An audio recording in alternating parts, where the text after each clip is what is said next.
فرض نماز کے بعد اجتماعی دعا کے بارے میں سنت کی روشنی میں کیا اجتماعی دعا کا اہتمام کرنا چاہیے؟ اس ضمن میں 17 احادیث پیش کرنے والے پیش کرتے ہیں جن میں کوئی روایت بھی صحیح سند سے ثابت نہیں ہے جس سے استدلال لیا جاتا ہے کہ اجتماعی دعا کرنی چاہیے۔ آپ صلی اللہ علیہ وآلہ وسلم مدینہ طیبہ میں 10 سال رہے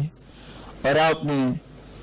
کسی ایک روایت سے ثابت نہیں ہے کہ آپ نے اجتماعی دعا کا اہتمام کیا ہے اس انداز سے۔ ہاں، آثار اور احادیث سے استدلال کرتے علماء نے یہ تو کہا ہے اگر کوئی کہہ دے